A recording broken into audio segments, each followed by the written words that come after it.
Salam sejahtera, Cikgu Lai di sini. So, hari ini kita ingin membincang dan mengkaji perbezaan sifat di antara sepatian ion dan sepatian kovalen. Okay. Tajuk ini adalah di bawah bab 5 ya, bab 5 ikatan kimia. Okey, seperti apa yang kita sudah bincangkan, kita sudah mempelajari dengan teliti ya in detail berkaitan dengan sepatian ion, okey. Sepatian ion sebenarnya dia terbentuk daripada atom logam ya. Atom logam kita mesti ingat dia adalah berada dalam kumpulan 1, 2 dan 13. Maksudnya, kalau cikgu bagi soalan, kamu lihat bilangan elektron valence. Kamu sudah tahu unsur itu adalah logam ataupun bukan logam. Okay? Mentema elektron valence-nya kepada atom bukan logam. So, yang atom bukan logam ini mesti datang daripada kumpulan 15, 16, dan 17. Ya. Okay, kita dapati apabila satu logam ya yang diwakili dengan simbol X ini dia melepaskan satu elektron, dia akan membentuk ion positif yaitu cation. Okey, manakala untuk atom bukan logam ya kita wakil dengan Y, selepas menerima elektron akan menjadi ion negatif yaitu anion. Okey. Okey, apabila kita rujuk kepada sepatian kovalen, kita dapati kovalen dia adalah terbentuk daripada atom-atom bukan logam. So, dia boleh datang daripada atom yang sama jenis ataupun berlainan jenis secara berkongsi pasangan elektron. So, macam mana dia kongsi? Dia boleh kongsi dalam satu pasang, dua pasang ataupun 3 pasang. Okay. So, atom-atom bukan logam itu boleh datang daripada kumpulan 14, 15, 16, dan 17. Okay. Jangan lupa untuk sepatian kovalen juga akan melibatkan atom hidrogen. Sebab atom hidrogen juga adalah unsur bukan logam walaupun dia letak dalam kumpulan 1. Okey, kita lihat apa terjadi ya apabila atom bukan logam, atom logam mentema elektron valensnya untuk atom bukan logam. So, kita dapati dia akan membentuk ion positif dan ion negatif. So, ion positif dan ion negatif ini dia adalah pertentangan charge.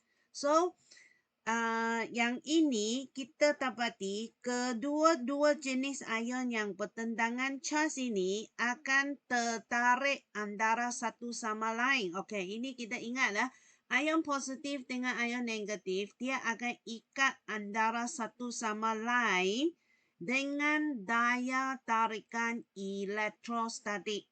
Okey, bila kita sentuh daya tarikan elektrostatik ini kita mesti kaitkannya dengan satu perkataan iaitu kuat.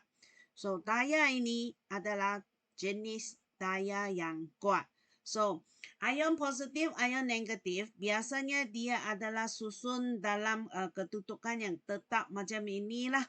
Ini dalam gegisi. Ini apabila dia dalam bentuk berpecah ya. So, ion-ionnya tidak bebas bergerak. Ya, dia terikat kuat antara satu sama lain pada kedudukan yang tetap. Okay. Ini yang secara umumnya. Okay, kita lihat kovalen. Pembentukan sepatian kovalen pula, dia melibatkan perkongsian pasangan elektron. Okey, perkongsian pasangan elektron dia berlaku di tempat yang bertindihan di sini, overlap. Okey, ini dipanggil ikatan kovalen. So, apabila atom bukan logam, ya, bergabung dengan atom bukan logam, dia akan membentuk molekul. So, sepatian yang terbentuk itu adalah sepatian covalent. So, cikgu ulang sekali di sini. Kalau sepatian ion, keywordnya ialah ion. Kalau dia sepatian covalent, keywordnya adalah molecule. Terutamanya apabila you jawab soalan SPM, perkataan ion khas untuk sepatian ion. Ya, molecule khas untuk sepatian covalent. So, kita dapati apabila nanti kita kaji sifat dia ya, kita dapati kita tak boleh pisahkan, kita tak boleh asingkan satu molekul kepada atom-atom unsurnya. Maksudnya, klorin is Cl2. Cikgu tak boleh pecahkannya menjadi Cl satu atom and then Cl satu atom macam itu. Kita tak boleh pecahkan ikatan covalent.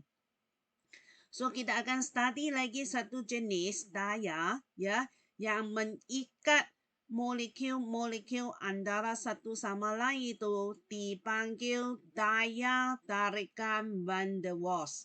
Okey, yang Van der Waals ini adalah nama saintis itulah.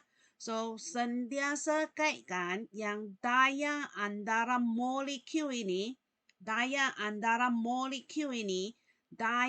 tarikan Van der Waals dengan perkataan lemah. Okay, so you sudah ada idea utama. Okay. Sepatian ion-ionnya terikat dengan daya tarikan elektrostatik yang kuat. So, dia kuat. Okay. Kemudian, untuk sepatian covalent, molekul-molekulnya adalah terikat antara satu sama lain oleh daya tarikan Van der Waals yang lemah. Itu basic dia ya. Kita perlu ada basic ini dulu sebelum kita go further. Okay. So, okay, kita lihatlah sebagai ingat ulang kaji. So, kita tak kisah ya. Ya, apa soalan dia bagi, kita pun boleh jawab dengan kita boleh bezakan. Ini dia bagi sepatian ion, ini adalah sepatian covalent. So, macam mana kamu nak bezakan? Sangat senang ya. Biasanya, sepatian ion, dia masih ada dua perkataan. Sebab perkataan pertama ini adalah khas untuk ion positif. Yang belakang ini adalah khas untuk ion negatif.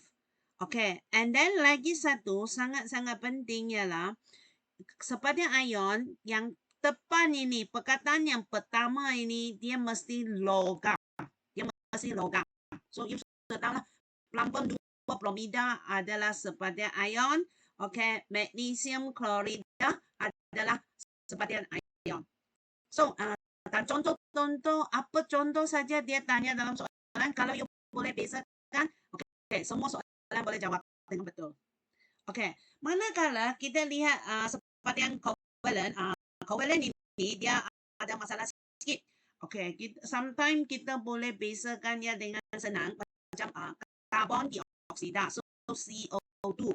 Okay, tapi kita dapati ya kebanyakan sepatian covalent dia tak ada nama yang ikut nama unsur-unsur dia, macam karbon dioksida, sulfur trioksida macam tu.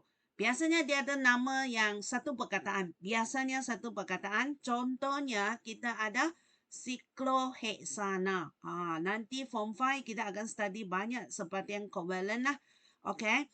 So, dia bagi you formula. Biasanya dia bagi formula. Mengapa dia bagi you formula ya? Sebab dia nak kamu tahu, you lihat kepada formula ini saja, kamu tahu unsur-unsur itu adalah unsur bukan logam ataupun logam. So, sepatian covalent, semuanya terdiri daripada unsur bukan logam. So, karbon bukan logam, hidrogen juga bukan logam. So, kita dapati, kita tak payah pergi siasat dengan lebih jauh lagi. You tengok formula sini saja, you boleh buat keputusan. Okay, ini adalah sepatian covalent. Okay, tengok naftalena C10H8.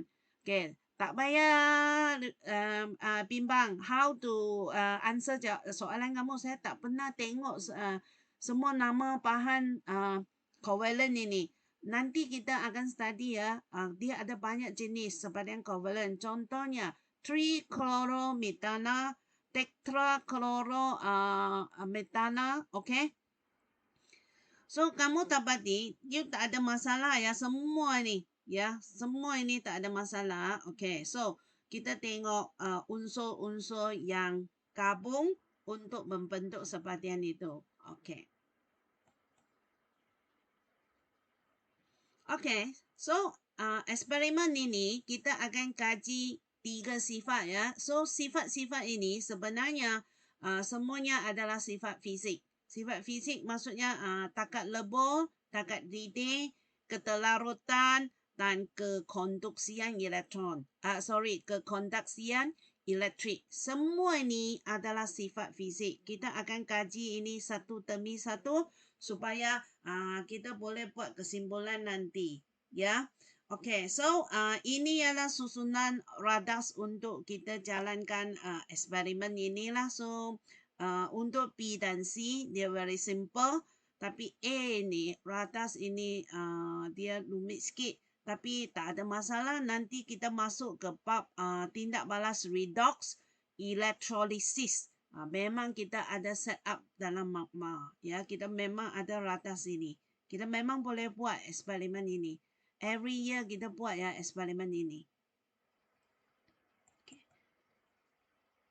Okay, kita lihat sifat yang pertama iaitu berkaitan dengan kekonduksian elektrik ya. Kekonduksian elektrik dia akan kita kaji dengan lebih detail lagi apabila kita masuk ke topik elektrolisis.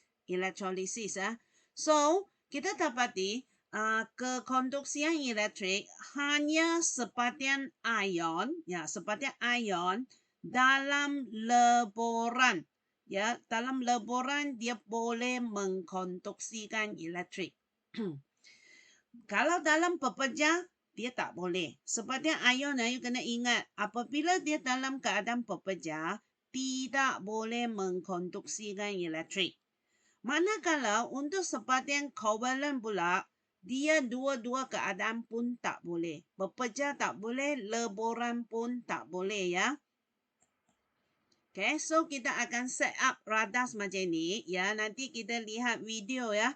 Okay, so kita akan ubah sepatian ion dengan sepatian covalent. Maksudnya di sini mula-mula kita guna plumbum 2 bromida. Lepas kita buat eksperimen ini, kita ulangi ya. Kita ulangi eksperimen ini dengan naphthalena. Okay, naphthalena adalah sepatian covalent, so yang dimanipulasikan, yang kita ubah-ubahkan ya semasa kita ulangi eksperimen iaitu jenis sepatian. Sama ada you tulis sepatian ion dan sepatian covalent boleh, ataupun you namakan bahan kimia itu pun boleh. So it's up to you.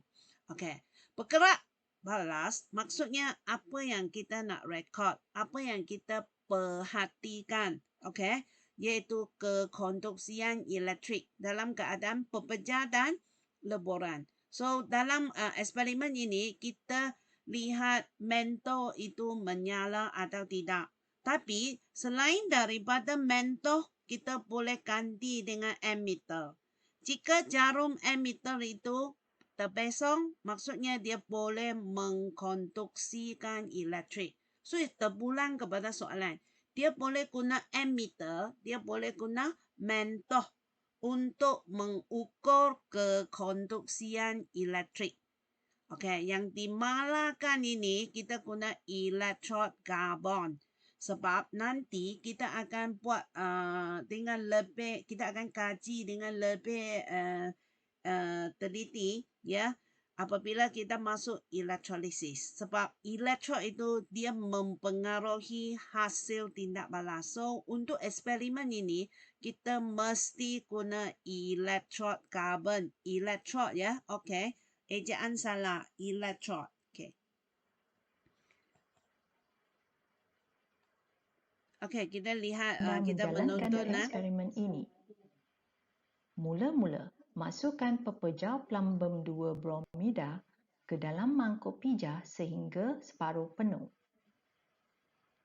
Letakkan mangkuk pijah itu di atas alas segitiga tanah liat pada tungku kaki 3.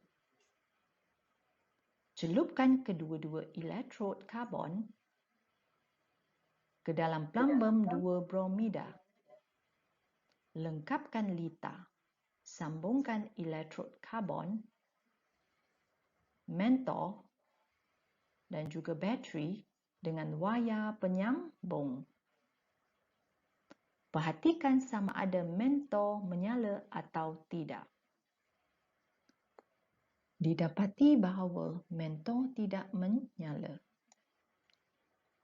Rekodkan pemerhatian anda dalam jadual. Eksperimen diteruskan. Jika anda menggunakan suis dalam eksperimen ini, anda boleh matikan suis dulu dan panaskan pepejal plumbum 2 bromida sehingga pepejal melebur. Jika guna suis, hidupkan suis sekali lagi dan perhatikan sama ada mentor menyala atau tidak. Rekod pemerhatian tentang nyalaan mentor. Apabila pepejal plumbum 2 bromida belum melebur, maka mentor tidak menyala. Apabila pepejal plumbum 2 bromida melebur, wasap perang terbebas dan mentor menyala. Rekodkan pemerhatian anda dalam jadual. Ulangi langkah 1 hingga 8 dengan menggunakan pepejal naftalina menggantikan plumbum 2 bromida. Apabila naftalina dalam keadaan pepejal, mentor tidak menyala. Pepejal naftalina tidak dapat mengkonduksikan elektrik. Mentor tidak menyala. Adakah mentor akan menyala apabila naftalina melebur? Naftalina telah melebur. Naftalina telah melebur. Namun, mentor tidak menyala.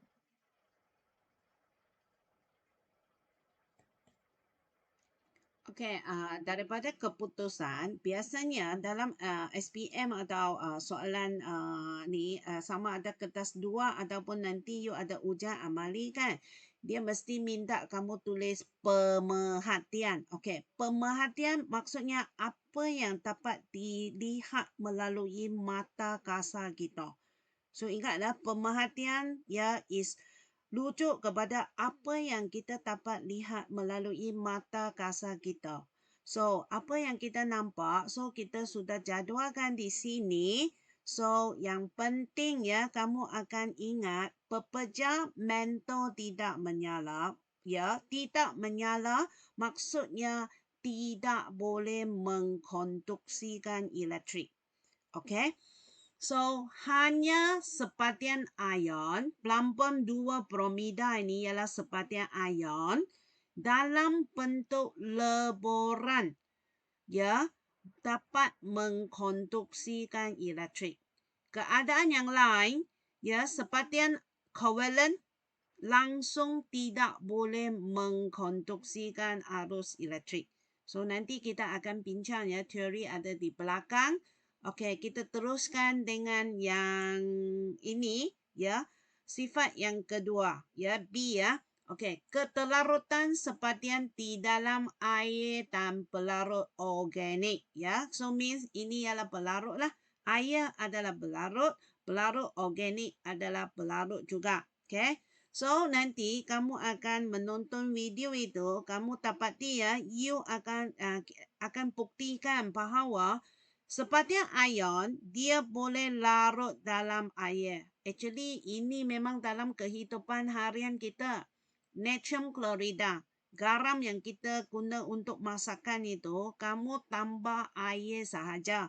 So dia akan larut.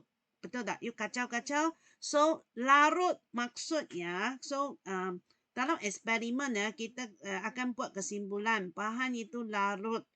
Jika dia dalam bentuk pepecah, akhirnya dia menjadi satu larutan yang tidak berwarna. Ya, jadi larutan dia boleh jadi berwarna kalau dia adalah larutan berwarna. Okey.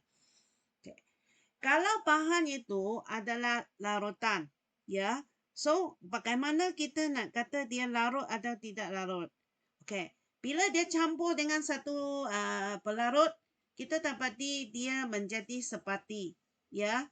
Membentuk satu lapisan saja larutan itu. So, jadi sepati. Okey, kita kata dia larut. Kalau kedua-dua itu dicampurkan, dia membentuk dua lapisan yang berasingan. Itu kita kata dia tak larut, ya. Okey, kemudian yang sikloheksana ini, dia adalah pelarut organik.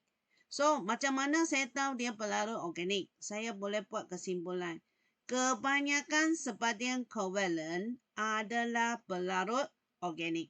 Ya, okey. So, samalah kita akan ubah jenis sebahagian itu. Sama ada sebahagian ion di sini, kita ubah ini saja ya. Pelarut kita tak ubah. Maksudnya kita akan uji dia dalam dua situasi, iaitu guna pelarut air dan pelarut organik. Ya, satu sebahagian kita kaji dua keadaannya. Ya, okay. So, lihat ya. Yang magnesium klorida ini nanti kita akan ulangi eksperimen dengan naftalina. So, yang dimanipulasikan adalah jenis sebahagian.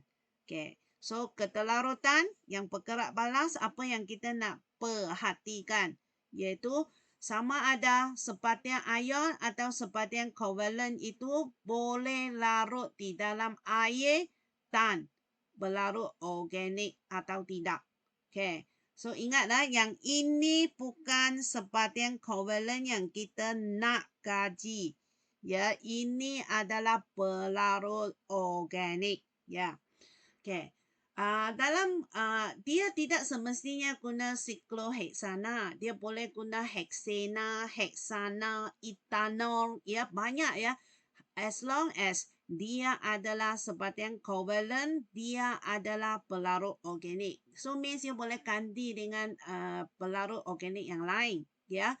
So, yang dimalahkan, kita mesti, okay, kalau ini sebahagian itulah sebahagian ion atau sebahagian kovalen, kuantiti dia. Kemudian isi padu pelarut ini mesti samalah. Kalau ini 10 cm3, ini mesti 10 cm3. Okay? So, yang dua garis ini maksudnya atau. So, you boleh bagi cikgu atau sewaktu peperiksaan bagi mana-mana satu.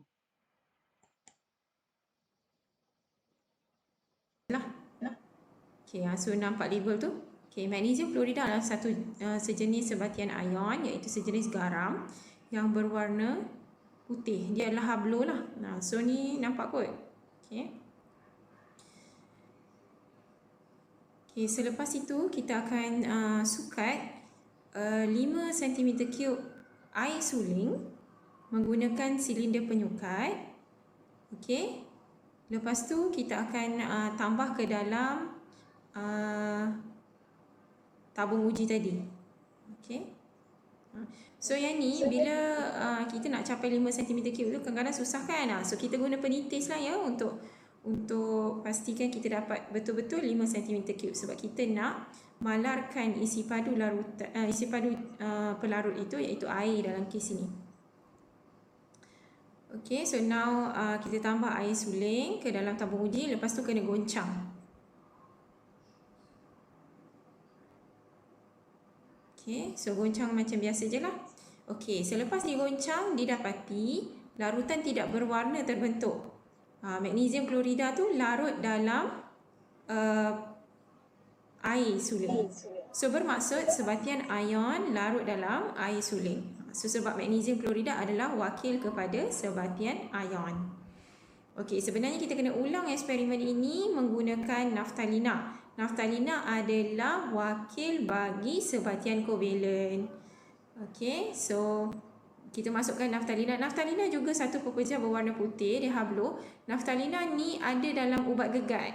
So kalau you pecahkan ubat gegat, that's exactly how naftalina looks like lah. Okay, so kita masukkan separuh spatula naftalina dalam tabung uji. Lepas tu again sama juga, kita sukat 5 cm3 air suling menggunakan silinder penyukat. Lepas tu kita tambah sahaja air suling itu ke dalam tabung uji yang ada naftalina ni tadi. Okey, lepas tu kita goncang lah. So, ni saya laju sikit. Saya cakap ni saya laju sikit kan. Okey. So, ini satu saya nak point out. Bila kita nak sukat sesuatu larutan, mata kita mesti sama level dengan meniscus itu. So, you kena tunduk lah. You tak boleh duduk atas kerusi. Tak boleh sengitkan mata, tak boleh tongging-tongging macam tu, you tak akan dapat keputusan yang betul. Especially sekarang, you akan duduki amali kimia kan. Okay. So now tambah air suling ke dalam naftalina itu, lepas tu goncang. Okay. So apa yang berlaku selepas goncang tu adalah, naftalina tu akan duduk pada dasar tabung uji tu. Dia tak macam magnesium klorida tadi, terhasil satu larutan yang kita tak nampak, dah hilang dah magnesium klorida, bermaksud dah larutlah magnesium klorida. Macam yang ini, maksudnya naftalina ni tak larut. Okay, so that is the difference between the two. Yang sebelah kiri ni, yang clear tu adalah magnesium klorida yang telah larut dalam air suling. Yang sebelah kanan adalah naftalina, tak larut dalam air suling. Okay, the second eksperimen adalah menguji keterlarutan sebatian ion dan sebatian kovalen dalam pelarut organik pula. Okey, pelarut organik yang dipilih adalah heksina. Dalam buku teks disebut untuk guna cycloheksina, tapi saya tak ada di dalam makmal, so saya guna sahaja heksina. So it doesn't matter, dia masih lagi boleh mewakili pelarut organik. Banyak pelarut organik yang boleh digunakan sebenarnya. Okey, so now kita sukat. Tadi saya dah masukkan separuh spatula magnesium klorida dalam tabung uji. So now saya sukat 5 cm3 heksina menggunakan silinder penyukat. Okey, cuma heksina ini adalah mudah meruap. Jadi sebenarnya bila kita buat eksperimen ni, kita kena cepat lah. Okey. Sebab kalau tidak dah tak betul lah 5 cm3 tu. Secara ni. Okey, so kita akan tuang 5 cm3 heksina ini ke dalam tabung uji. Lepas tu kita goncang. Okey, so yang kita dapati, heksina tu akan duduk di dasar tabung uji tu. Dia tak jadi larutan macam dengan air tadi. So bermaksud heksina ini tidak larut lah dalam, magnesium klorida itu akan duduk di dasar tabung uji. So bermaksud magnesium klorida itu tak larut dalam heksina. Bermaksud sebatian ion tidak larut dalam pelarut organik. Okey, goncanglah sampai esok pun memang macam ni lah. Takkan jadi apa-apa, dia hanya akan duduk, magnesium klorida itu akan duduk pada dasar tabung uji. Okey, so ni clearer kan? Okey, so tak larut. Okey, so next kita guna naftalina pula. Now kita akan masukkan separuh spatula naftalina ke dalam tabung uji. Lepas tu kita sukat 5 cm3 heksina, pelarut organik itu, menggunakan silinder penyukat. Lepas tu kita masukkan heksina itu ke dalam tabung uji. Okay, eksperimen ni sangat simple, sangat mudah. 5 minit memang selesai semua. Tapi masa saya buat video ni, it takes a while lah, sebab nak record ni lama kan. Okay, so now saya dah sukat heksina tu. Okay, lepas tu kena masukkan ke dalam tabung uji yang ada naftalina tu. Lepas tu goncang. Okey, cuma mungkin naftalina saya ni dah agak lama, so it takes a while sebelum nak naftalina tu larut dalam heksina ni. Okey, so pada akhir nanti you akan tengok perubahan sedikit lah, tak nampak sangat. Sebenar-benarnya memang naftalina iaitu sejenis sebatian kovalen, wakil bagi sebatian kovalen, boleh larut dalam pelarut organik. Sebelah kiri is the naftalina. So sebenarnya sebahagian dah larut. Itu kalau kita goncang lagi tu, sebenarnya dia akan larut. Okey, sekian.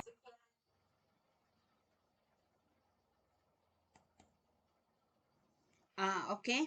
Tadi kamu sudah menonton video kan? Okay, kamu dapati maksud ketelarutan, and then you faham maksud pelarut air suling dengan cyclohexanal.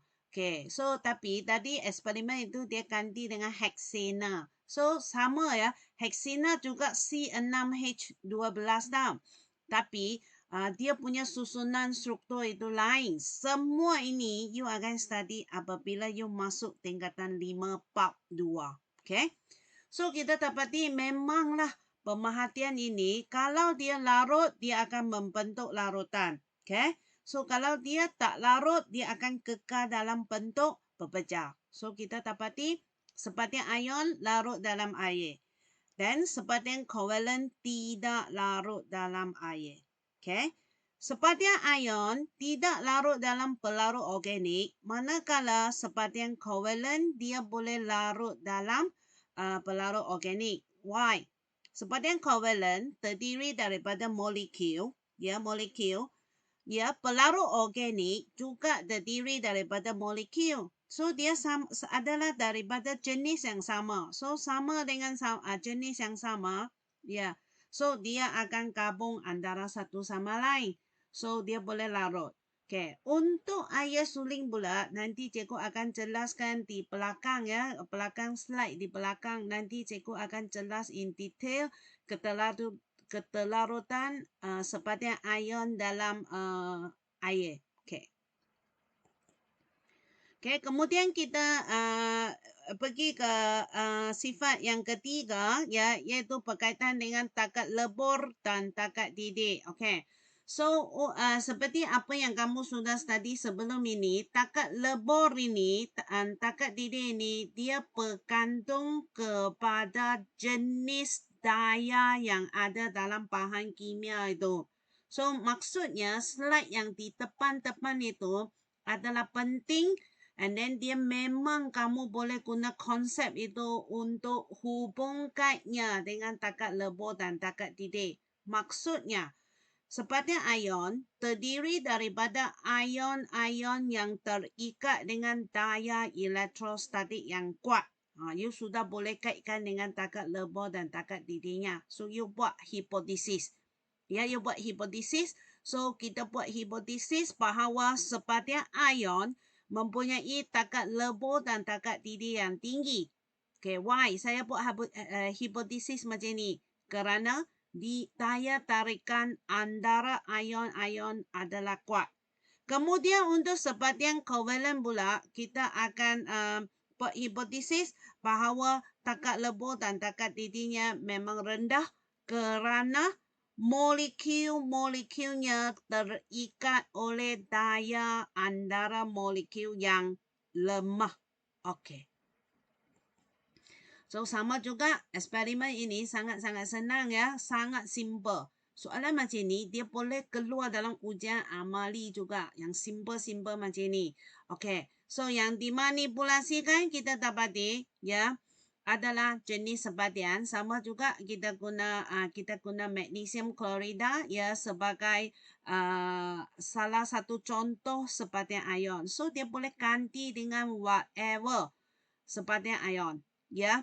Kemudian kita kan lagi satu yang naftalina ini kita so tengoklah, kita lihat formula bahan atau nama bahan, kita tahu dia adalah seperti ion ataupun seperti kovalen. Okay.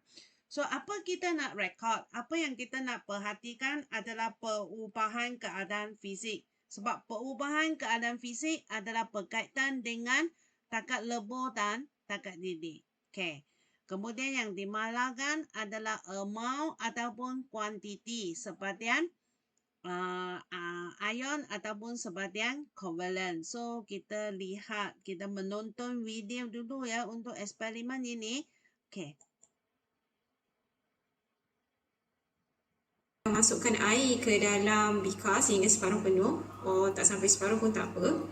Lepas tu kita akan masukkan separuh spatula magnesium klorida. Again, magnesium klorida mewakili sebatian ion.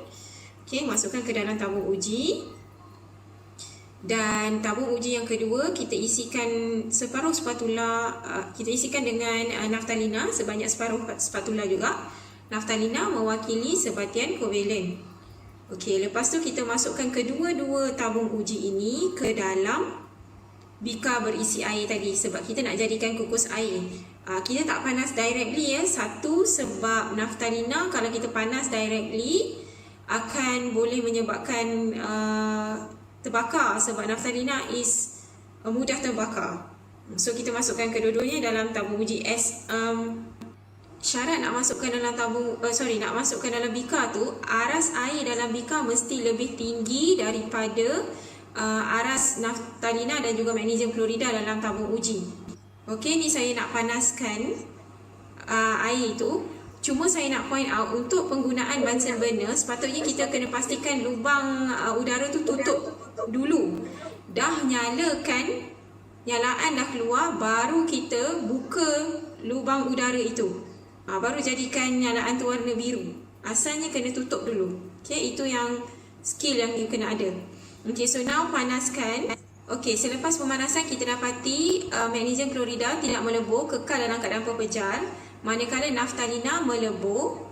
So menunjukkan takat lebur magnesium klorida adalah tinggi dan takat lebur naftalina adalah rendah. So sebatian ion takat lebur tinggi. Okey, so kalau tengok kat sini yang sebelah kanan ini, okey, yang dekat dengan saya tulis inference semua ni, yang sebelah kanan itu adalah magnesium klorida yang masih dalam keadaan pepejar, manakala yang sebelah kiri ini adalah naftalina yang telah melebur. So bila benda ni macam ni, maksudnya kita hanya perlukan sedikit sahaja haba untuk meleburkan naftalina.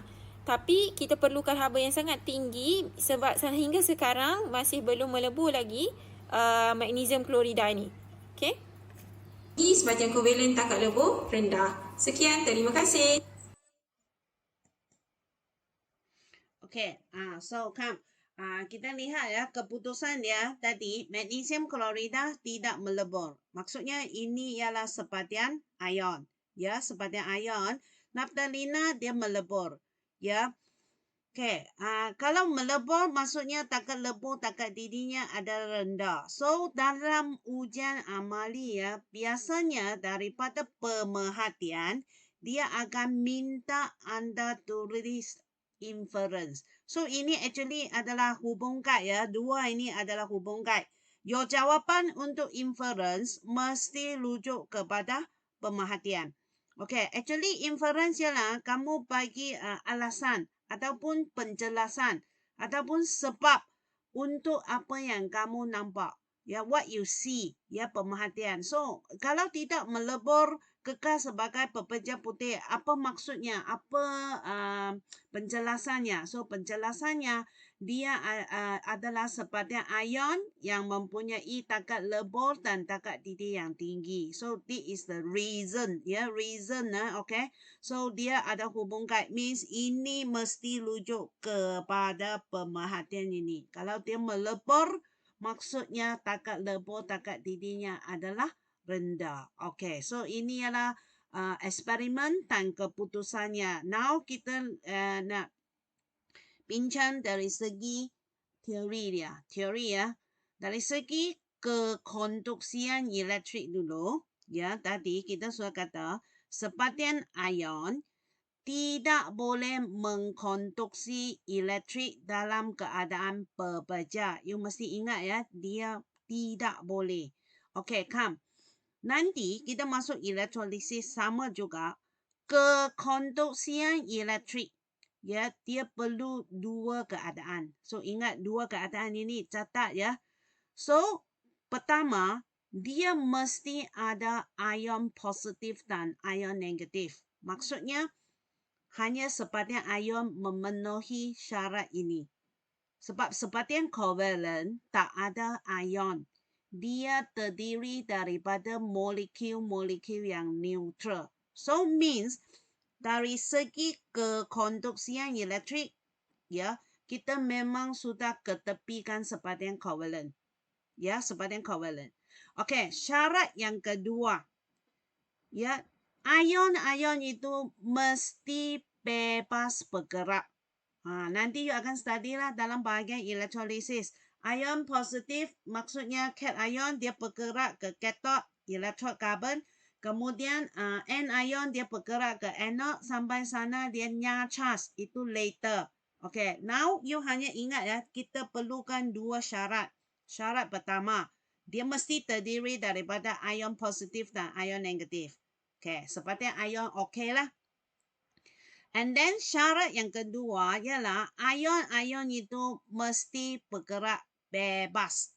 So kita dapati dalam keadaan pepejah, ion positif iaitu cation dan ion negatif ini iaitu anion, dia ni kedua-dua jenis ion yang bertendangan charge ini adalah terikat antara satu sama lain oleh daya tarikan elektrik statik yang kuat. Yang kita sudah ulangi banyak kali lah. Dalam kegisi macam ni pada kedudukan tetap. So, ion-ion tidak bergerak bebas. SPM punya soalan. Dia minta kamu bagi penjelasan mengapa dalam pepejal seperti ion tidak boleh mengkonduksi elektrik. Ini jawapannya. Yang paling penting sekali ialah poin ini. Ion-ion tidak bebas bergerak ataupun bergerak bebas. So, dia tidak boleh mengkonduksikan elektrik. Okay. So, now kita lihat apabila dalam keadaan leboran, ya, ion-ionnya akan jadi bebas bergerak macam ni. Dia ada dua keadaan ya. Nanti kita akan study. Dia ada dua cara. Sama ada kamu panaskan dia dengan kuat. Ion-ion dalam sebatang ion akan menjadi ion-ion yang bebas bergerak. Pertama, panaskan dengan kuat ataupun kita tambah air. So, you add water, kita akan ion-ion sebatang ion itu akan mengalami pengionan. Dia akan menjadi ion positif dan ion negatif yang bebas bergerak. Okay, so the jawapan is very simple. Dalam keadaan leboran, ya, sebatang ion boleh mengkonduksi elektrik kerana ion-ion pelampung 2 atau ion bromida dapat bergerak secara bebas. Yang semua slide yang cikgu bagi ini adalah semua point yang diperlukan dalam soalan SPM. Ya, so dua syarat tadi saya ingatkan semula. Kekonduksian elektrik ya, kekonduksian elektrik kita lihat dari dua syarat. Pertama, dia mesti terdiri daripada ion, ya. Kedua, ion-ion itu mesti bergerak bebas. Dalam keadaan apa dia boleh bergerak bebas? Apabila kita panaskan dia ataupun kita tambah air. Okay, kekonduksian elektrik. So, kita dapati semua sebatang covalent, ya, tidak boleh mengkonduksikan elektrik dalam keadaan pepejah dan leboran. Tak kisah apa keadaan pun. Sebab dia terdiri daripada molekul. Tak ada ion. Dia tak ada ion, ya. Dia tak ada ion. Okay, tak ada ion. Okay, kemudian kita lihat dari segi ketelarutan. So, ketelarutan ini kita dapati. So, kita perlu tahu dua istilah. Pertama ialah pelarut. So, pelarut kita akan ada dua, iaitu air dan pelarut organik. Pelarut air dan pelarut organik. So, kemudian kita mesti ada zat telarut. Maksudnya apa bahan yang kita tambah ke dalam. So, dalam eksperimen ini kita gantikannya dengan sebatang ion dan sebatang covalent, ya. Okey, kita perlu tahu istilah ini dulu. Okey, kita pergi ke yang seterusnya. Kita dapati mengapa ya sebatang ion dia boleh larut dalam air. Okey.